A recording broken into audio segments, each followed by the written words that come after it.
Election में अगर union council Kundanpur से पीएमएलएन इलेक्शन लूज कर गई है तो उसकी एक बड़ी वजह यह है चौधरी लतीफ़ वैन साहब के जो वादे हैं। जी बिल्कुल, उसने जो झूठ बोला है ना लोगों से और वादे किए और किसी एक पे भी वो डिलीवर नहीं कर सका, तो जाहिर है फिर इलेक्शन पे तो असर पड़ता है ना। अवाम ने उसकी जो है ना सोशल मीडिया पे पर्सनली लोगों ने उनका अपने देहात में आना उस पर पाबंदी लगाई है, तो उसकी जो सरजनिश हुई है पब्लिक लेवल पे, तो अब अगर किसी को वो कहता है मैंने पैसे दिए हैं तो it is offence not a way. ये कोई तरीक़ेकार नहीं है। मतलब है कि अवाम सरजनिश करे तो कह देना कि मैंने किसी बंदे को पैसे दिए हैं, ये कौन सा तरीका है। अस्सलाम वालेकुम नाजरीन, न्यू टाइम्स पाकिस्तान से मैं हूं आपका होस्ट चौधरी मोहम्मद अवैस। नाजरीन, आज मेरे साथ मौजूद हैं farmer member of executive body surgical association of Pakistan जनाब मलिक अख्तर साहब। मलिक अख्तर साहब बिलोंग करते हैं सियालकोट की यूनियन काउंसिल कुंदनपुर से, और आज हम स्पेशली उनसे बात करेंगे यूसी कुंदनपुर के हवाले से कि यूनियन काउंसिल कुंदनपुर में मलिक अख्तर जैसी शख्सियत होने के बावजूद, वहाँ का जो सिटिंग चेयरमैन है वो पीएमएलएन के होने के बावजूद बाई इलेक्शन होता है तो हल्का पीपी 38 का, उसमें यूसी कुंदनपुर कैसे इन्होंने लूज़ की है। तो आइए चलते हैं मलिक साहब की तरफ। अस्सलाम वालेकुम। जी वालेकुम अस्सलाम। मलिक साहब, सबसे पहले तो आप मुझे ये चीज़ बताएं कि आपके यूनियन काउंसिल के जो इस वक्त सिटिंग चेयरमैन थे, फॉर्मर जो चेयरमैन है वो भी पीएमएलएन से ही बिलोंग करते हैं, आप भी पीएमएलएन से ही बिलोंग करते हैं, इतने मजबूत शख्सियत वहाँ पे होने के बावजूद पीएमएलएन वहाँ से क्यों लूज़ कर गई है? जी मैं अर्ज़ करता हूँ जी, अपना जहाँ तक ओवरऑल यूनियन काउंसिल का तल्लक है, वो तो जिन लोगों ने सियासी लोगों ने एक कैंडिडेट को पिछले लोकल बॉडी इलेक्शन में इलेक्शन लड़ाया, ज़िम्मेदारी तो उनकी बनती है। लेकिन मैं अपनी बात करता हूँ, हमारा गांव कुंदनपुर यूनियन काउंसिल में सबसे बड़ा गांव है, और उसमें पिछले इलेक्शन में दोनों इलेक्शन हमने बड़े मार्जिन से विन किए हैं, और ओवरऑल भी जो बड़े पोलिंग स्टेशन है उधर पीएमएलएन ने ही विन किया है। जो ओवरऑल की जो कारकर्दगी है वो तो उसकी जवाब तो जो लोकल बॉडी के नुमाइंदे हैं वही दे सकते हैं, लेकिन मैं अपने इलाके की बात करता हूँ, उधर हमने बड़े अच्छे मार्जिन से दोनों इलेक्शन विन किए हैं, आज़ाद जम्मू कश्मीर वाला भी और बाई इलेक्शन भी, ज़िमनी इलेक्शन भी। सर, आपके जो सिटिंग चेयरमैन साहब का जो रह चुके हैं चौधरी लतीफ़ वैन साहब, उन्होंने भी बतौर आज़ाद उस वक्त इलेक्शन कंटेस्ट किया था, आपने भी बतौर आज़ाद इलेक्शन कंटेस्ट किया था, लेकिन दोनों का ही ताल्लुक़ एक ही पार्टी से है, पाकिस्तान मुस्लिम लीग नून से। उनको 3.5 साल असम्बलियों से उनको डिज़ोल्व किए रखा है बल्दियात को पीटीए की गवर्नमेंट ने। तो क्या आप चौधरी लतीफ़ वैंस की कारकर्दगी से मुतमिन है कि इतने कम टाइम में जो उन्होंने किया वो उन्होंने बेहतर किया? नहीं, उसकी कारकर्दगी की वजह से ही इलेक्शन लूज़ हुआ है। वो उसकी इतनी कैपेबिलिटी नहीं थी उस बंदे की जिसको इलेक्शन लड़ाया गया, तो उसके ने मतलब इलेक्शन विन करने के लिए आवाम से झूठ बोला, जो साफ़ सुथरे ज़मीर का बंदा दूसरा नहीं कर सकता। तो सबसे पहले तो उसने जो झूठा वादा किया लोगों से, जी मैं यूनियन काउंसिल दूसरे दिन शुरू करा दूंगा, उस सिलसिले में वो टोटली वो फेल हुआ, और जो भी उसने झूठ बोल के इलेक्शन को विन करने की कोशिश की, तो उसकी वजह से ज़ाहिर है पर इलेक्शन जो पार्टी के असर तो इलेक्शन में पड़ता है ना जी। तो उस वजह ये सबसे बड़ी जो वजह जो बनी है ना वो भी यही बनी है जो थोड़ा बहुत इलेक्शन लूज़ हुआ है। सर, आप कह रहे हैं कि बाई इलेक्शन में अगर यूनियन काउंसिल कुंदनपुर से पीएमएलएन इलेक्शन लूज़ कर गई है तो उसकी एक बड़ी वजह यह है चौधरी लतीफ़ वैन साहब के जो वादे हैं। जी बिल्कुल, उसने जो झूठ बोला ना लोगों से और वादे किए और किसी एक पे भी वो डिलीवर नहीं कर सका, तो जाहिर है फिर इलेक्शन पे तो असर पड़ता है ना।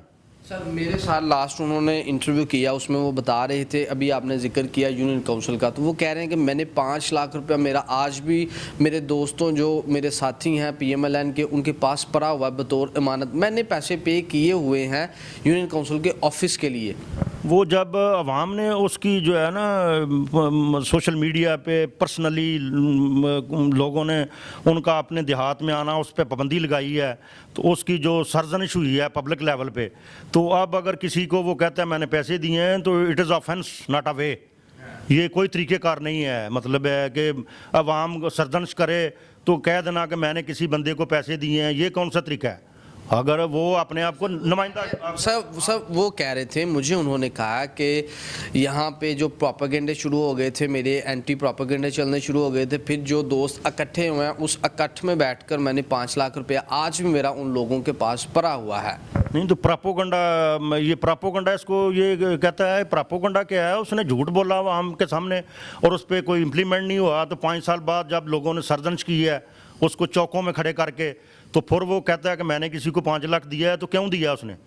अगर कोई काम करना हो तो मैं उसकी सुपरविजन करके खुद करता हूँ। मैं जो भी काम करता हूँ, मैंने जो भी काम किए हैं प्रैक्टिकली किए हैं। हर बंदे एक रियलिटी ये भी तो है ना कि 3.5 साल वो डिसॉल्व रहे हैं बल्दियात के जितने भी नुमाइंदे थे। शायद ये एक वजह है कि ऑफिस नहीं बन सका अभी तक। वो अपना जो काम करना हो ना जी, वो जो काम टाइम मिला है उस पर अगर बंदे की नियत साफ हो तो कर सकता है। डिसॉल्व होना तो बाद की बात है। तो जब ये एक बंदा एक डिलीवरी नहीं कर सका बिल्कुल किसी किस्म का, तो आइंदा वो फिर कहता है कि मैंने इलेक्शन लड़ना है, तो मेरा ख्याल में उसका तो कोई फिर ज़मीर ही इस तरह का है ना।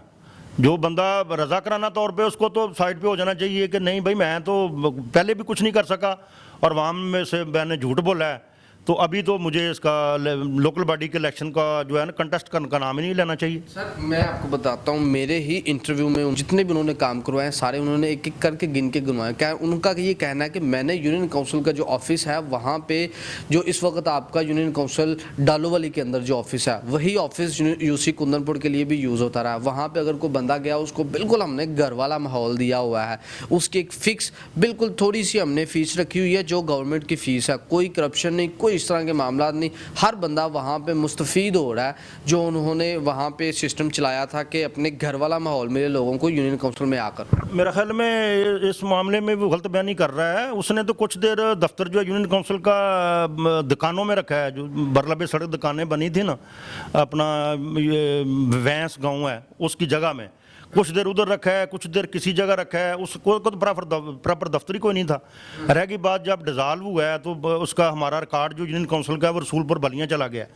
वो मैंने सीओ तहसील काउंसिल को कह के उधर ट्रांसफ़र कराया पब्लिक की सहूलत के लिए। उस वक्त जब पब्लिक का इसरार हुआ है, मुख्तलिफ देहात से मुझे टेलीफोन आए हैं कि हमें बहुत ज़्यादा प्रॉब्लम है, हम कुंदनपुर से वैंस से चखाने से चल के रसूलपुर बलियाँ जाते हैं, तो मैंने उनको कह के वो रिकॉर्ड जो है इधर ट्रांसफ़र कराया और हफ्ते में 2 दिन जो सेक्रेटरी है वो उधर बैठता है और लोगों को जो है ना अपना सर्विसेज प्रोवाइड कर रहा है। सर वो आपने सारे काम इंडिविजुअली आपने किए हैं बगैर किसी ओहदे के? इसमें चौधरी लतीफ़ वैन साहब ने कुछ नहीं किया? नहीं, मैंने अल्लाह के फजल से 1982 में अपनी प्रैक्टिकल लाइफ का जब आगाज़ किया है तो उस वक्त से मैं सोशल एक्टिविटीज़ मेरी हैं, हर बंदे को पता है। और मैंने अल्लाह की मेहरबानी से, अल्लाह ताला की तौफीक से काबिल ज़िक्र काम किए हैं। अपना हल्के में हमारा गर्ल्स स्कूल था कुंदनपुर वाला, उसको अपग्रेड कराया 2016 में बगैर किसी सियासी इन्वॉल्वमेंट के। जो काम MPMN करते हैं वो मैंने करवाए हैं और काबिल ज़िक्र काम किए हैं। गाँव की जो सड़क थी वो तमीर कराई है 2007 में। चौधरी लतीफ़ वैन साहब ने कहा है, मेरे ही इंटरव्यू में उन्होंने कहा है कि मैंने MPs MNAs की ग्रांट्स लेकर मैंने हल्के के जो रोड्स वगैरह का जो उन्होंने चंद एक रोड्स भी गिनवाए हैं मुझे, कि मैंने हल्के का जो गंद था वो मैंने साफ़ करवाया है। देखो जी, वो जो पॉलिसी होती है ना ये डेवलपमेंट की, ये ऊपर पंजाब लेवल की होती है। जो अगर कोई गवर्नमेंट ने कोई अनाउंस किया है कि देहात में जो है वो सड़कें तमीर करनी है गाँव से लेकर मंडी तक, तो उसमें जो है ना वो गवर्नमेंट की पॉलिसी के तहत ये काम होते हैं।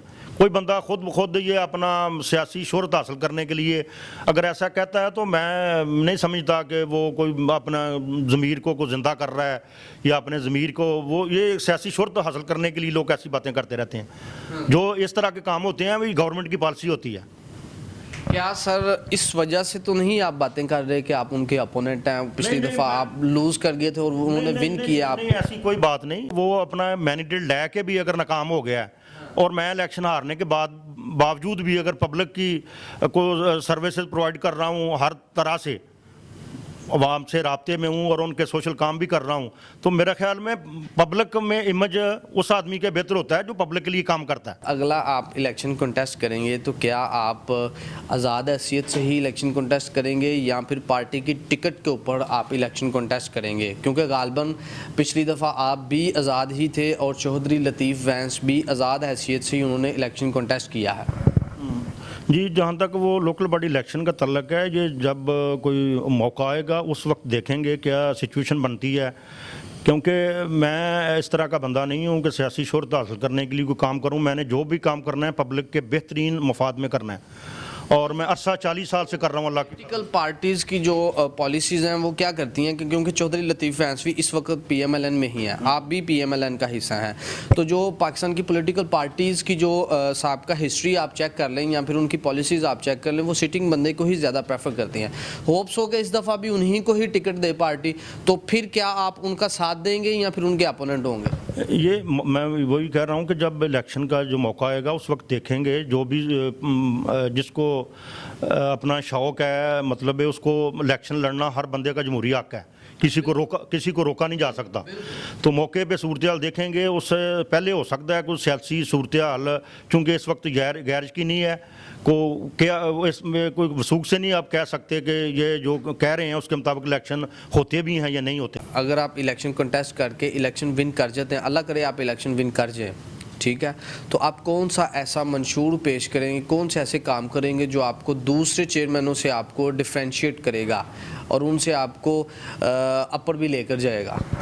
जी, वो मेरे ख्याल में आप जो इलाके की हमारी ज़रूरत है ना जी, इसके बाद एजुकेशन के हवाले से वो अपना ग्रेजुएशन की है बच्चियों के लिए, ताकि उनको अपने घर के नज़दीक ग्रेजुएशन तक जो है एजुकेशन है वो मिल सके। जो सफ़ेद पोश तबका है जो अफोर्ड नहीं कर सकता दूर जाने के लिए, वो उनको घर के नज़दीक जो है ना वो ग्रेजुएशन तक एजुकेशन मिल सके।